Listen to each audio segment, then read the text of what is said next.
Good morning. Buenos dias, everyone. I'm going to ask our panelists, maybe so that we're not blocking one another, if you want to sit on the other side, and then that way everybody will be semi-visible. But anyway, good morning.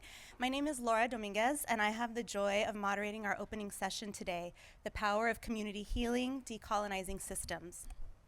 For accessibility purposes, I offer a brief visual description of myself. I'm a Mexican-American Chicana woman with short brown wavy hair. I'm currently wearing a black dress and beaded earrings, and I prefer she, her pronouns. I'm a historian and preservationist by training, and I currently serve as a Mellon Humanities Postdoctoral Fellow with the National Park Service. I have also had the joy of collaborating with friends and colleagues over the last decade to build LHC into the organization and movement it is today, and I am especially grateful that we are celebrating our 10th anniversary here in my home state of California. It's an honor to be in conversation with our extraordinary panel and all of you about how we recover and protect our ancestral knowledge while resisting attacks on our dignity. Our speakers, who I will introduce momentarily, will share stories from their communities that reveal the many ways that Latinx peoples are healing from historical trauma and mobilizing to bring the past into the future.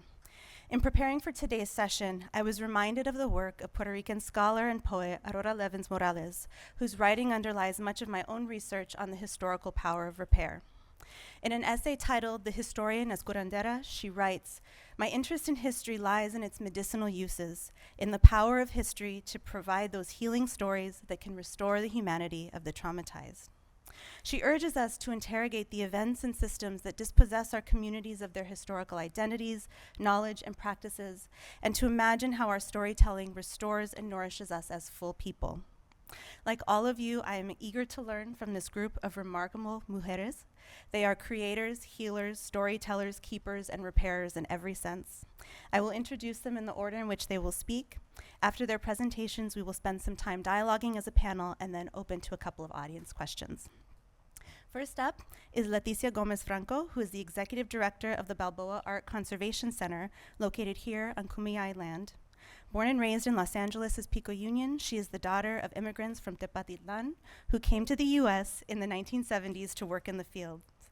Over the last 2 decades, she has worked as a curator, an arts administrator, grant writer, government funder, contract manager, gallery director, and capacity builder. A Chicana and Nepantlera, she now works to transform a once exclusive art conservation nonprofit into a model for radically inclusive leadership. Second, we will hear from Dr. Berenice Badillo, who is a Spanish-speaking licensed marriage and family therapist, as well as an award-winning illustrator, muralist, and multimedia artist. She holds a doctorate in art therapy and is a co-founder of XoQUE Art in Motion, an all-women multimedia group determined to evoke change in how the US-Mexico border is portrayed and represented in our cultural imaginations. Through her work, she strives to document and encourage the creation of communal cultural wealth. Finally, we will hear a virtual presentation from Dr. Yolanda Chávez Leyva, who is a Chicana and fronteriza historian and writer who serves as the director of the Institute of Oral History at the University of Texas at El Paso, where she is also a professor of history. She has spent her life listening to and documenting the lives of people who live on La Frontera. She is now the lead historian for the first ever Bracero Museum, slated to open in Socorro, Texas in 2025. She is of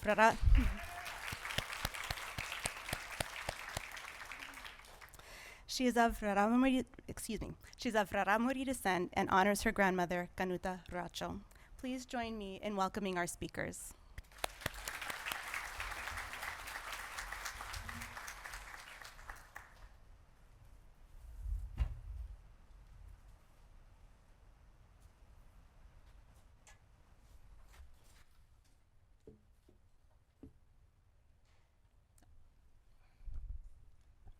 Good morning, everyone. Leticia Gomez-Franco. I am a Mexican-American Chicana, white-passing Mexican, daughter of Mexican immigrants. I am going to introduce first the Balboa Art Conservation Center, because if you were like me 4 years ago, you have no idea who the Balboa Art Conservation Center is and what we do. So before I tell you a little bit about how we are practicing decolonization, I'm going to introduce to you what we are, who we are, and what we do. So the Balboa Art Conservation Center is the only art conservation center in the entire western region, and we are based here out of San Diego, Kumi Island in Balboa Park. We were founded in the 1970s as part of a national movement to establish regional conservation centers throughout the country, and this is because in the 70s, museums and large institutions realized just then that they were going to need conservation services, and that it was a heavy lift to try to establish an entire lab at every one of these institutions. So they created these shared resource centers throughout the country. There are only about 10 of us left, and again, BACC is the only one in the Western region.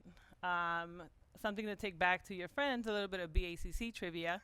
To establish BACC, a Mr. George L. Stout was brought from the East Coast to San Diego to help found BACC.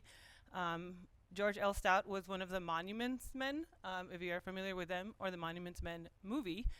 He wasn't just any of the Monuments Men, he was the one played by George Clooney. So now you can say that. That is our personal collection to George Clooney. So as I said, BACC is the one of 10 regional centers, as you can see by the vast geographic space between ourselves and the next closest one to us, which is in Nebraska, 1,600 miles away. We have a very large geographic mandate. One of the important reasons for our existence is that as a nonprofit conservation center, the responsibility to ensure that all communities have access to conservation services and preservation knowledge falls on us as a nonprofit, right? We also have for-profit conservation practitioners, and then there are conservation centers at the big museums, but obviously they are focused on caring for the collections in those museums. As a nonprofit independent conservation center, we work with multiple museums, but we also work with individual collectors, and we also work with communities. Just in the state of California alone, there are 4,000 nonprofit collecting institutions. These include museums, libraries, archives, historical societies. These are spread over the state's 58 counties. So this is just in the state of California, 4,000 collections, obviously made up of a ton of objects in those collections. That is just the state. Our region covers multiple states. So New Mexico, Hawaii, Oregon, Washington, Colorado, Alaska, Utah, Nevada, Arizona, and California. All of those collections, all of those communities, just one, albeit very adorable, Team BACC. So just a little bit of a quick review of what we actually do at BACC is we practice art conservation. And for those of you who are not familiar with art conservation, oops, did I do that?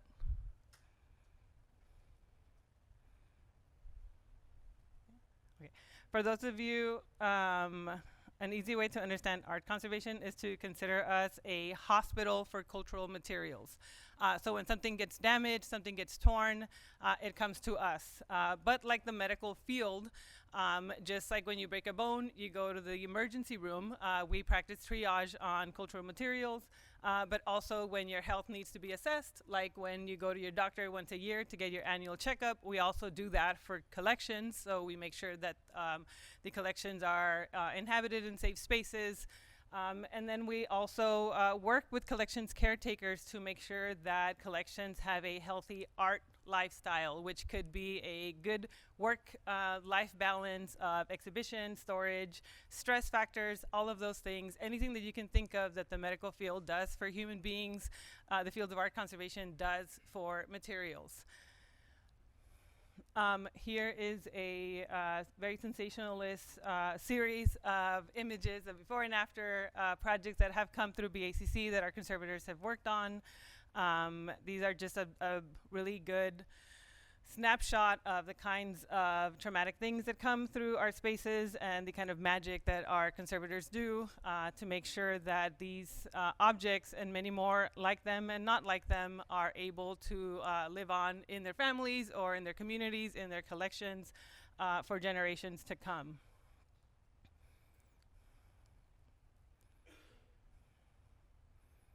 Cool stuff. We also have technical analysis capabilities. So BACC has access to a ton of fancy equipment. infrared refractography, ultraviolet illumination, X-radiography, X-ray fluorescence spectrometry, polarized light microscopy, and cross-section microscopy. It's taken me 4 years to learn those words.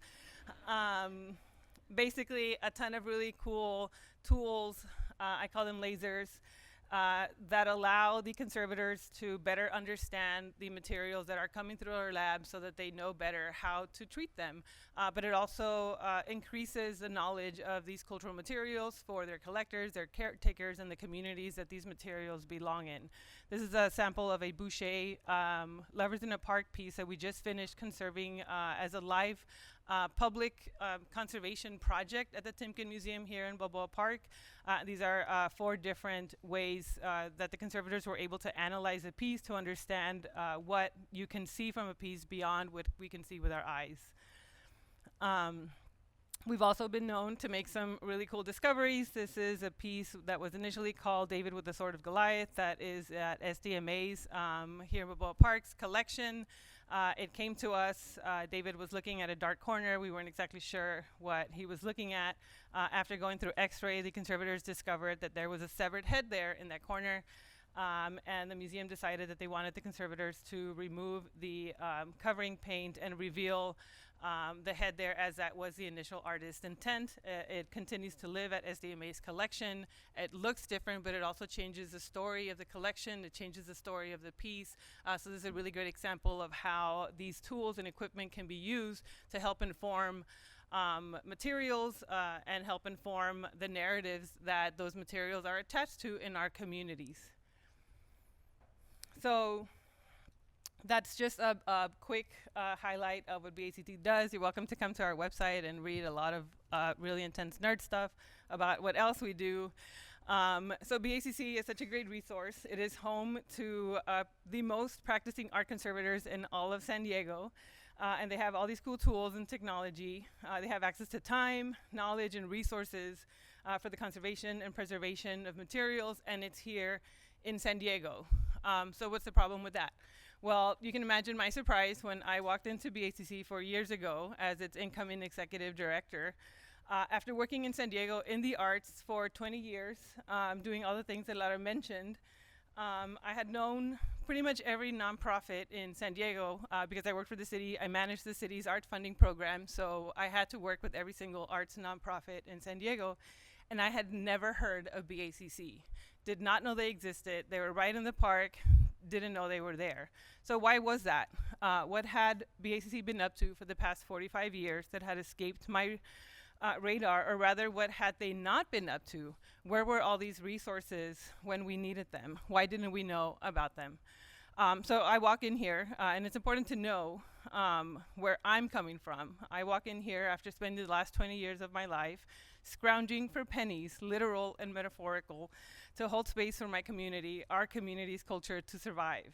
When I say that I earned my chops the hard way, I mean it. For the past 20 years, I had done everything from organizing community art shows, working at the food bank lines. I taught art classes. I'm not even an artist. I protested at city council meetings. I painted walls. I single-handedly organized the 100th anniversary of San Isidro at a huge park festival.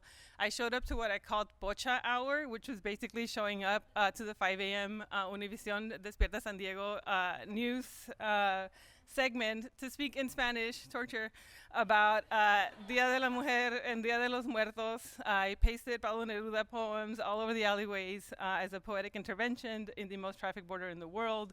I made giant pots of carne con chile to raise money to put murals in the walls of our communities in San Isidro. And I even worked in local government, where I managed $11 million a year in government funding. And then I spent a ton of time working with all of the small and BIPOC-led arts organizations to make sure that they had access to that money that had historically been inequitably distributed. I had done all of that in my own attempt, in my community's attempt to fight erasure. The erasure of our people's history, our language, our heritage, our struggle, and our story. And then I walk into this place that calls itself the premier art conservation nonprofit in the region, and I'm wondering, where the hell have you been? It didn't take long for me to realize that this organization had intentionally being keeping itself exclusive. For the past 45 years, this organization had been hiding up here with all of these resources, providing all of this stuff to only select collecting institutions and people rich enough to pay for their services. I mean, if you literally make it your mission to be exclusively of service to paying collecting institutions and their members, and a very quick Google search will reveal what demographics make up the collections at these institutions and what demographics are more likely to become members at these institutions where they feel represented. We know exactly what organizations like these and BACC were doing for the past 45 years. So while poor people in our communities are out here recycling salsa del pato cans to make art, y'all are up here using lasers and x-rays and all kinds of cool, fancy technology to protect and preserve only the works of old rich white men. Something had to give. If any moment in our history would demand change, 2020 would be it. In 2020, BACC staff and board came together to re-envision a different role for the organization. Part of that vision was to bring an ED on board that could help steer this clearly problematic organization in a more responsive and just direction. And so began the transformative shift of a once very exclusionary Balboa Art Conservation Center into the most radically inclusive art conservation nonprofit organization. Thank you.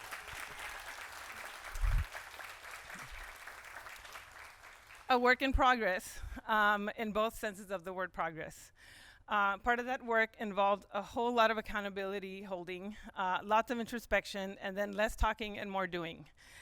We identified areas of discomfort and confronted them. I'm proud to share that 4 years later, the organization looks drastically different than the one I walked into. You can't isolate diversity from inclusion or representation or access. Alone, any of these words do nothing to solve the issue. And altogether, the lack of these have been used to keep our communities from justice. 4 years later, our staff and board demographics have gone from almost being entirely white to 50% BIPOC. That is a particularly big deal for our staff because the field of conservation is one of the least diverse in our arts ecosystem. We know how few leaders of color there are in ED positions in museums. Well, there are even fewer art conservators of color. Last year, I attended a webinar with a group called the Black Art Conservators, who are awesome, and I encourage you to follow them on Instagram, where I learned that there are only 20 practicing Black art conservators in the US. That is a huge problem, and one that's going to take a long time for us to fix. But as a start, we've launched workforce development programs to introduce art conservation as a career to more diverse audiences. And these include train-the-trainer programs that educate educators in our communities on how to introduce preservation to our more diverse students. These include internship programs for underrepresented groups, tours, and a whole lot of advocacy to push the field to do better. We've shifted our organizational model away from the earned revenue over dependency and have secured over $2 million grant dollars in the past 3 years. Half of those were from the Mellon Foundation, which is noteworthy for an organization with a $500,000 operating budget in 2020. This holds funders, both private and government, accountable for the responsibility of securing access to services to all communities. We've also built capacity building programs to empower collections caretakers throughout the entire state. Keep an eye out for our NEH-funded California Inclusive Preservation Program that's going to bring capacity building throughout the whole state. And we've committed ourselves to learning how to be better and more responsive caretakers ourselves by learning what conservation and preservation looks like outside of the Eurocentric models taught and enforced in the field. As the concept of decolonizing is further explored in all its multiple and complex layers, we think about where the work we have done and the road that lies ahead for BACC takes us. Can we decolonize conservation? Cultural preservation? I think we can. And that's mostly because we've been doing it and we've never stopped. Our communities have been practicing preservation since time immemorial. It precedes colonialism and imperialism. All white people did was institutionalize it. They made rules and created guidelines based on their own very limited and capitalist-driven vision of what the end goal is. And a lot of the time is to keep assets alive forever. The problem is that these institutions have also laid claim to the majority of the resources for preservation. And this we can and should disrupt. Decolonizing conservation for BACC looks like decentering white Eurocentric power, ideals, language, rules from our thought and our practice. It looks like deinstitutionalizing. It's a disruption of the concept of truth with capital T, perfection, and ownership as they are defined by limited Eurocentric imagination. It also looks like holding space to reclaim the resources and spaces others have been hogging to do the work of cultural preservation and art conservation in a way that honors our communities. It looks like moving the work out of the labs and into communities and infiltrating the labs in the field with our presence, our disturbing and disrupting presence. For BACC, this also looks like what collaborative leadership has the power to accomplish. The transformation of BACC has been staff-led and board-supported. But that's just BACC. There are so many other places out there with resources our communities have every right to access, and they should be held accountable. I'd like to think that BACC is a good working model for what reclamation can look like. Thank you.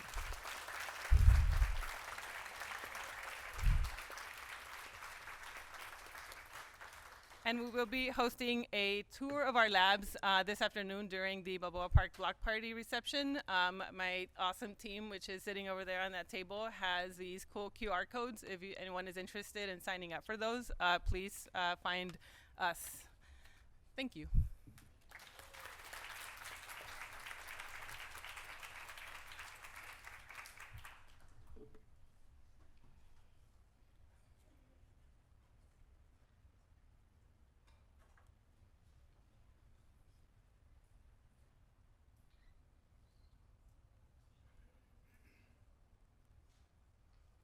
Waiting for my slideshow.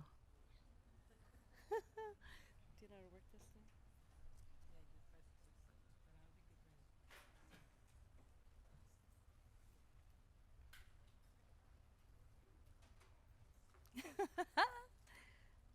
thing? Little help? Yeah, I don't know. I have a PhD, I promise. I promise. Thank you, I appreciate it.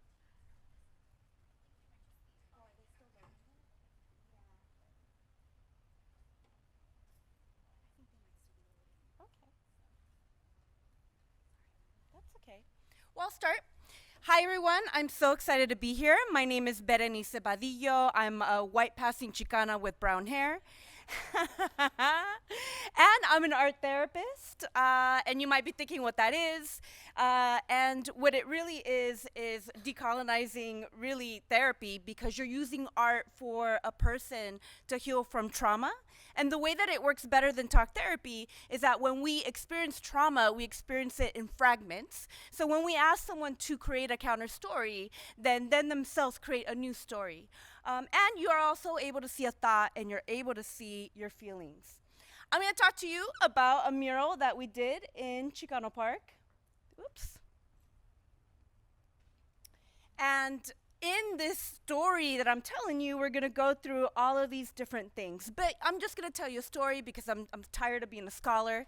And so ultimately, you're going to have to follow along and figure out what part of the story kind of connects with that. There will be a quiz at the end, so please make sure you do this. First of all, let me tell you a little bit about Chicano Park. I know you all know, but Chicano Park holds the largest collection of Chicano murals in the world. When I was a kid, I barely graduated high school. I didn't have the resources to talk about my emotions or even the trauma that I was experiencing. And so when I was 14, I would ditch and go to Chicano Park. And I was so enamored by the murals and that ability to see heroes, the ability to see people that look like me, and the stories, that I said to my friend, hey, I'm going to paint here one day. And she's like, yeah, pass a joint, whatever. This is me, actual footage of that moment. And so when I was walking around, I realized that there were a lot of images of women with their chichis out. And I think that the female form is beautiful, but as a kid, I wanted to see myself as a strong mujer, as a woman that had a future. I wanted to see my abuelita, and I wanted to see my tias, and I wanted to have this vision of me doing something in this park. And Chicano Park, surprise, like many, many fields, is male-dominated. So I started to look around and say, hey, I want to paint this mural in Chicano Park. And unfortunately, nobody really helped me, and there were a lot of barriers. There were people who were telling me that I needed to take a class, that they didn't want to help me. But I was so determined. And I actually met this guy, Michael Schnorr, who worked at Southwestern College, and he had some murals there. And so at the time, in 1997, I know it's a long time ago, in 1997, there was no mural painting because Caltrans at that time decided that they would make all the murals earthquake safe, but that they would destroy them in the process. So there were no mural painting at the time. So my mentor said, hey, you want to paint so bad, I'm so tired of you asking me and telling me and just bugging me. Why don't you do it on canvas? And mind you, this is not the fancy canvas that we have now. It's just straight up canvas. So I, with no money, got some canvas, got a señora to sew that canvas, and I had house paint. And then I started to paint this mural in Southwestern College with nobody there. I had to pee in a bucket. It was terrible. And so I got there, and I was really wondering, what is it that I wanted to paint? Now, I was 23 years old. This was actually my third painting I had ever done in my life, but I had so much ganas that I really wanted to do it. And so what started off was me looking at what's happening right now. As artists, we paint and we decipher what's happening in the moment. And there was a lot of anti-immigration, there was a lot of racism, there was a lot of violence, and so that is what got depicted. And on the top, mind you, this is a time where there was no Google search, and I was alone, and so I wanted to put an elder on the top. So I took a Polaroid picture of myself and thought, when I'm an elder, maybe like 47, and I painted myself on that. And I'm 50, yeah, I don't look like that. So later on in my life, and mind you, when I was in high school, I had a counselor who told me, don't even bother going to school because you will never make it. And later on in my life, I met these wonderful women, and we created XoQUE Art in Motion. It is my girl gang, and we do a lot of different things in the world. And it's all women because in my experience working, I found that a lot of men would try to take the credit for my work, unfortunately. So in 2023, I had the opportunity to restore this mural, and so in thinking about how to make that better, because it's 27 years later and I'm a better artist, I went around and started to look at, well, how do we expand this story? How do we really, really pinpoint? So I went around and invited community members and different people to be part of this mural. I wanted to represent strong women and mujeres and niñas of the community. And so this was the actual maquette. And the most important part of this is that our hero on the top is a little girl with braids. And the reason that I wanted her to be our hero is because I wanted little girls to look up and say, hey, I am the main character, and I will be safe, and I'm up high, and I'm important. Because that's not necessarily the message that I got growing up. And within that, the braids come all the way down, and people climb up to that mural. Now I'm going to play you a video, if I can. That I wanted to paint in Chicano Park. What happened? And then the timer keeps going, and I'm like, oh no! How do I do that? Oh, okay. So just to tell you, the first, here we go. There we go. This is the story of a little Chicanita that wanted to paint in Chicano Park. But there was no mural painting, so she painted on canvas, and she glued it up. She grew up and found a...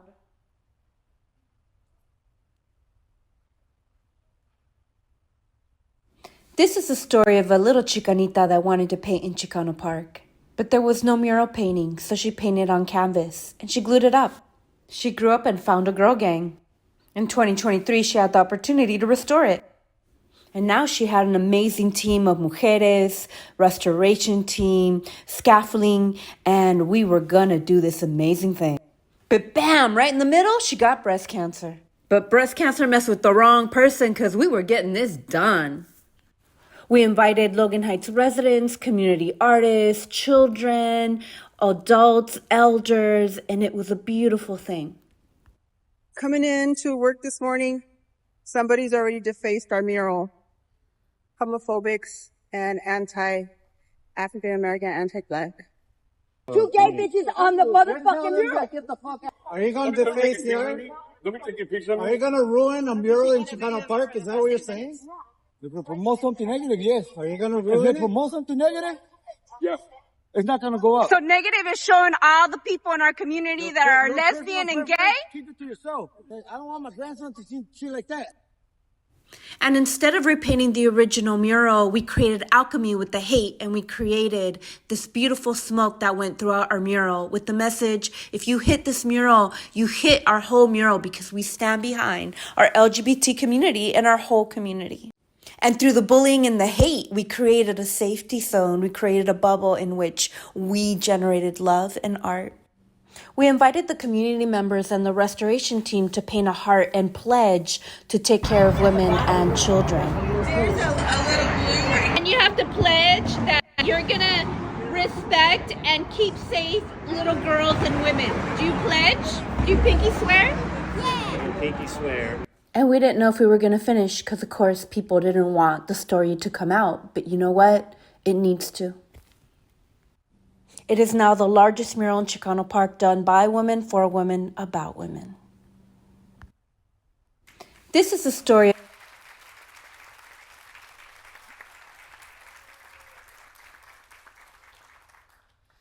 So needless to say, we had many challenges in painting this mural, and it was so important to create this mural and to represent all of our community. We did talk to those people who were against those images. I would have wished to have talked more to the larger community. I had a video that came up, and there was a lot of response and a lot of people who resonated with being gay and lesbian and unable to be represented. We have a lot of work to do in our community. I think that this was an instance in where people wanted to silence me and silence that image, and it was not something that I was going to allow to happen.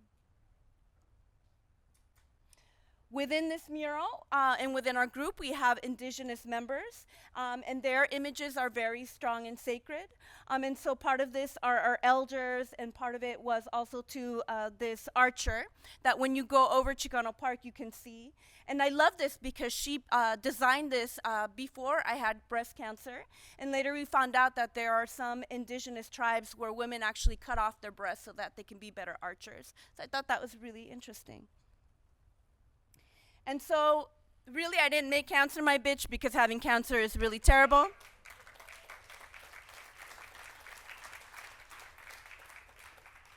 But as an artist and as a therapist, what I did is I documented my whole process of going through breast cancer for a year, and I did a lot of different videos to educate, tongue-in-cheek. I have a website called www.treacheroustitties.com. And if you're around on Sunday, I have a gallery exhibit with all of the art, and I also wrote a poetry book from the same title. And because I'm an art therapist, I am also offering a breast cancer art therapy workshop. If you all know anyone, please send them my way. This is all happening in the next couple of weeks. My book is a book of poetry, and it really explores the emotional toll of going through breast cancer, and most importantly, the relationships that break apart. So when you have any kind of cancer, I'm sure, people fall out of your life, the people that you think would be mostly there, because it's overwhelming. And that's really, really tragic. It's a very isolating feeling to have breast cancer. And so part of it was for me to really dig into this poetry. And this poetry book will be given for free to newly diagnosed breast cancer survivors as Sharps.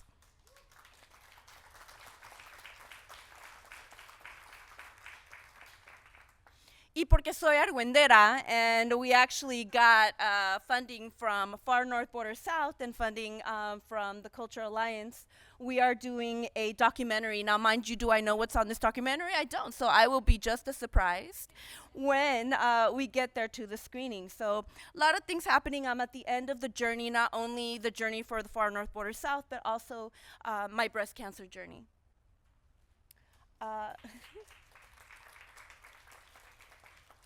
If you have a moment, I really encourage you to scan this. This is an augmented reality. If you scan it, you will go to a website. It takes a couple minutes to sign up, and then you will be rewarded with my loud self. You might want to put it on silent, and the mural that you just saw a bit animated. And so been working at different technology. As you can see, I'm not technology savvy, so it's kind of a miracle that I pulled this off.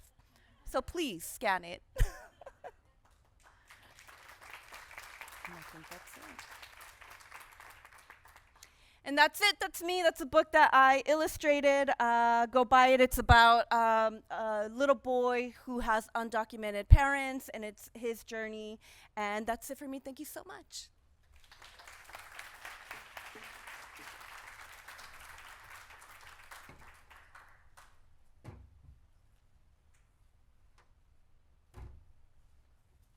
Yolanda Chávez Leyva, and I'd like to thank the organizers of the panel as well as Latinos and Heritage Conservation for the invitation to be here today to talk about history as healing.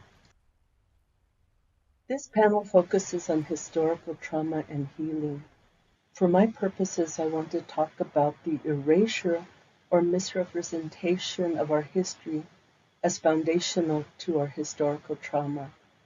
In 2002, Dr. Inés Hernández Ávila said, "The revisioning of history es una gran limpia."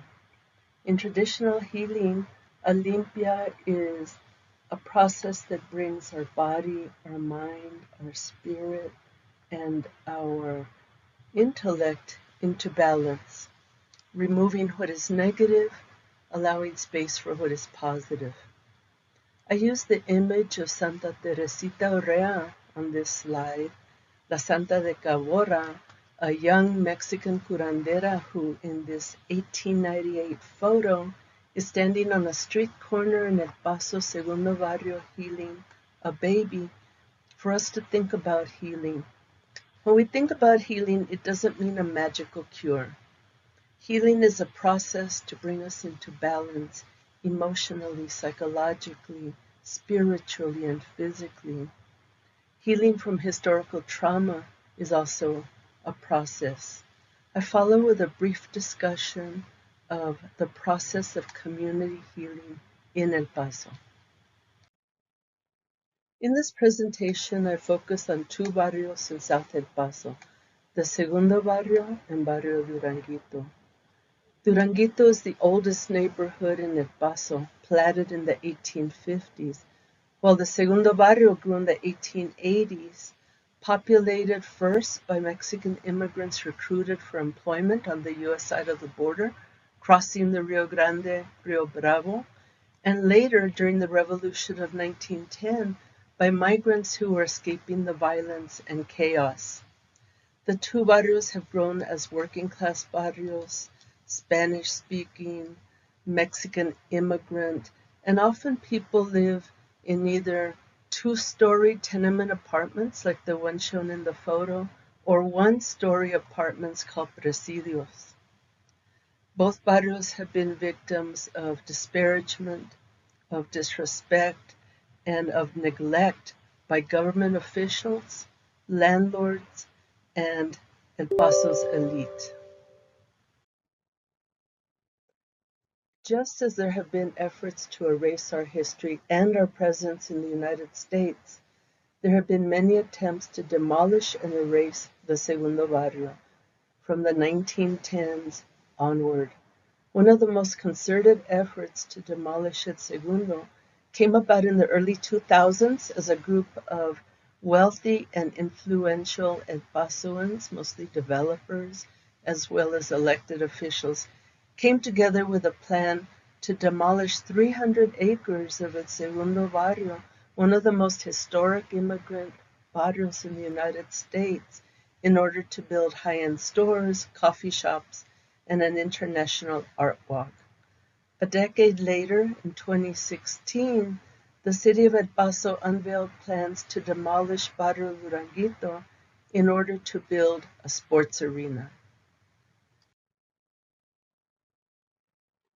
As part of the plan to demolish El Segundo Barrio in 2006 and 2007, hidden underneath the rubric of downtown revitalization, developers and the city of El Paso began an anti-Mexican, anti-barrio campaign. Part of this was this $100,000 study called the Glass Beach Study, which showed what El Paso was. Here I'm showing you one page from this study meant to portray El Paso. Look at the words: gritty, dirty, lazy, speak Spanish, uneducated. The same narrative used by white Americans when they came to Texas in the 1820s. This is what the developer said El Paso was. When it became known that the true intent of downtown revitalization was the demolition of the Segundo Barrio, a grassroots group of people came together that included historians, students, community activists, and professionals to fight the demolition. We called ourselves Paso del Sur. Two questions arose from the residents of El Segundo. The first was, why do you care about our barrio? For many of us, the barrio was our ancestral home. The second question that they asked was, well, what's so important about our barrio? Why do you want to save it? While the history of Mexican origin people has been erased and misrepresented in both schools and the media, there's a rich, multi-layered history in these neighborhoods. And we realized that we had to strategize in order to find out how to make history accessible and visible. My students and I quickly put a booklet together, El Segundo Barrio, una historia viviente, which we distributed to barrio residents, to schools, and to libraries.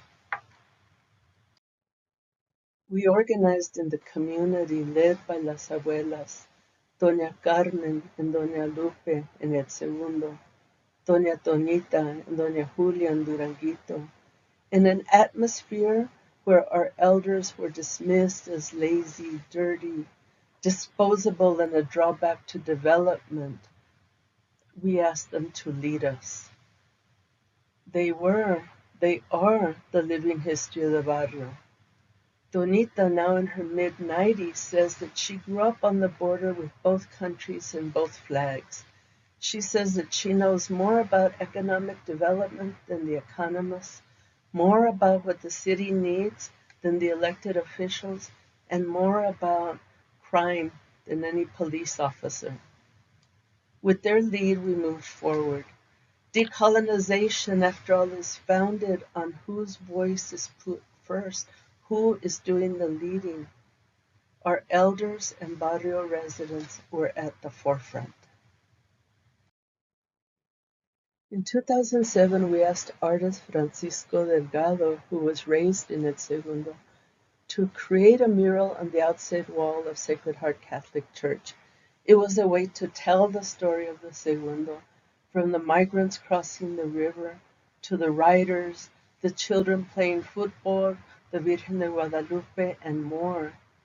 Today it has become an iconic mural, providing a background for journalists reporting on the growing influx of asylum seekers and migrants to El Paso, since Casa Sagrado Corazon is a critical place providing them shelter. In 2010 and 2011, still motivated by the question of why is our barrio so important, we began planning and eventually opened Museo Urbano, a community museum located in two small tenement apartments in a 19th century building. The photo on the right is our opening day. The museum was low budget and staffed by volunteers. We had gotten a grant through my university. It included exhibits on the history of El Segundo and on internationally known curandera Teresita Urrea, who lived in the building briefly while fleeing the dictatorship of Porfirio Diaz. It was also a building with those multiple layers of history that included, in the apartment that we rented, Henry Flipper, the first African American graduate from West Point. Again, we turn to art to tell the history of the barrio, commissioning David Flores to paint Pachuco Suaves, featuring Don Tosti, who you see on the left side of the mural here. He's the first Latino composer and singer to sell 1 million albums, and he performed Pachuco Boogie in the 1940s. He grew up in El Segundo Barrio on the very street that we were located on. As the mural went up, it inspired the young men in the barrio to paint their own murals. Here's a photo of a mural that was painted by the young man on the left, one of the community murals. One of the murals was of the United Farm Workers flag, red, white, black, with an eagle in the middle. One Sunday as I was sweeping the patio of the tenement department, a barrio elder asked if she could come look at the mural. Of course I said yes. She told me that she had been a farm worker and a union member in the 1950s. She pulled out her wallet, and out of her wallet she pulled an almost 60-year-old union card. This is part of the healing of history, that it allows us to remember our own lives and make meaning of our lives, of what we've done and what we've experienced. Sadly, the museum closed in 2012 and the murals were painted over by the landlord. While the recession of 2008 stopped the demolition of the Segundo Barrio, the projected demolition of Barrio Duranguito in 2016 moved forward quickly. This included bulldozers arriving in the barrio the very same evening in 2017 that a court had provided us a temporary injunction against demolition. The community literally put their bodies in front of the bulldozers. The following morning, bulldozers showed up again and began to tear out the corners of buildings in order to, I think, make the buildings fall down, which they didn't. We organized a plantón, an occupation that day, and supporters stayed on the streets, protecting Duranguito 24 hours a day for months. In Barrio Duranguito, in addition to murals, we found that organizing cultural events brought together the generations to create a space of healing. El Día de los Muertos and Las Posadas became our signature events. While young people created altares on the streets of Duranguito for El Día de los Muertos, the parishioners of Sacred Heart Church and their pastor, Father Rafael Garcia, led the procession through the streets of Segundo into Duranguito for La Posada. And La Posada was especially symbolic because it reenacts Joseph and Mary looking for lodging. And this took place in a neighborhood where people were being displaced and were looking for lodging. We ended each posada at a migrant shelter located in the barrio, bringing together residents, supporters, and newly arrived migrants from Central and South America, where we shared a feast. Historic preservation is not just about buildings. We at this conference know this. It is about community, memory, and history. On El Paso's south side, we created art that told the history of the barrios. We opened a community museum where cultural workers from our community engaged barrio residents. We worked with residents to organize cultural events that brought generations together. And generations did come together. Young people listened as elders told the stories of the barrio. Elders listened as young people brought their enthusiasm and new ideas about how to protect the barrio. Slowly, we began the process of healing the historic trauma in our communities, and it is a process that we continue today. Thank you so much for your attention today.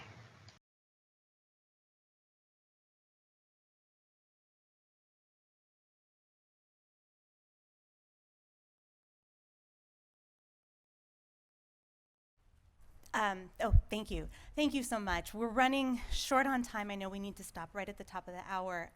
So I'm just going to pose one question to the panel, and then if we have time, we can maybe take one from the audience, that gets at the complexity of ways of knowing within our communities. In our communities, in academic and institutional spaces, and in public discourse, the relationships between Latinidad and indigeneity continue to unfold and evolve.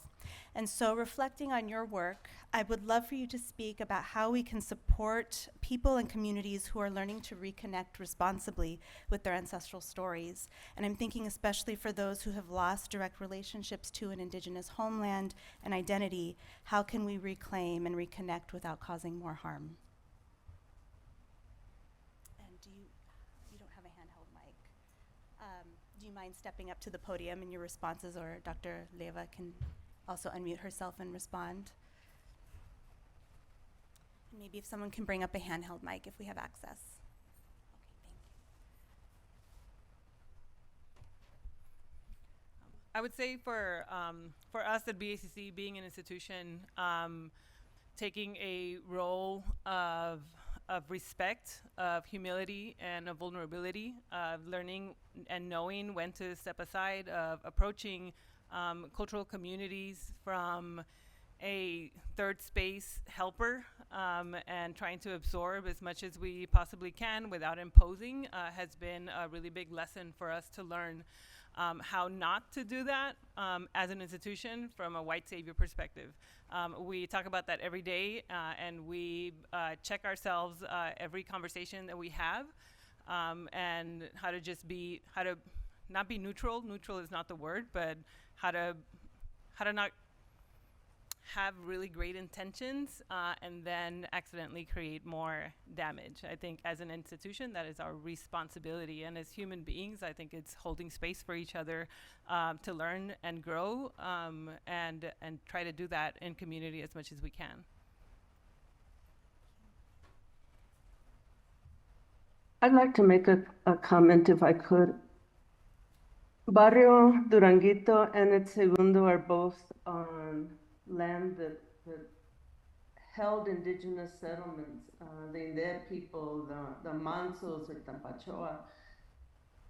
In Barrio Duranguito, we invited people from the Manso tribe and others from the Inde people to come do a blessing, to do a ceremony on the land as we were working on protecting it.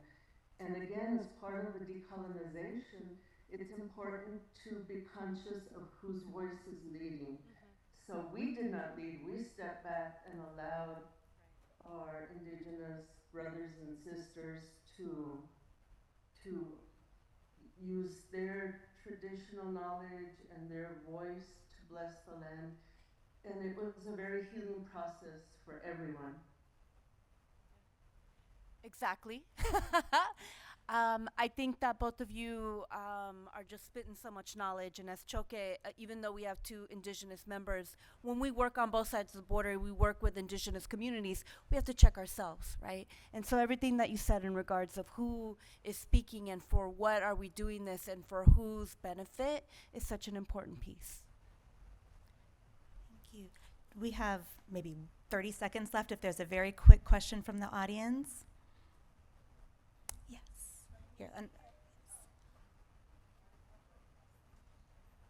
I believe that the young lady with who's the artist next to her treacherous titties, she also had a gallery or opening that's today. Can you put that back up so we can have that information? Or tomorrow? I don't remember when it was, but. Or maybe just state what the information. Yeah, so I have a flyer. I could stick it somewhere, but Treacherous Titties is this Sunday at the Hill Street Country Club Gallery in Oceanside. And so I have a flyer of all of those things, and maybe I'll stick it somewhere. Love for you to come. Thank you so much to our panel.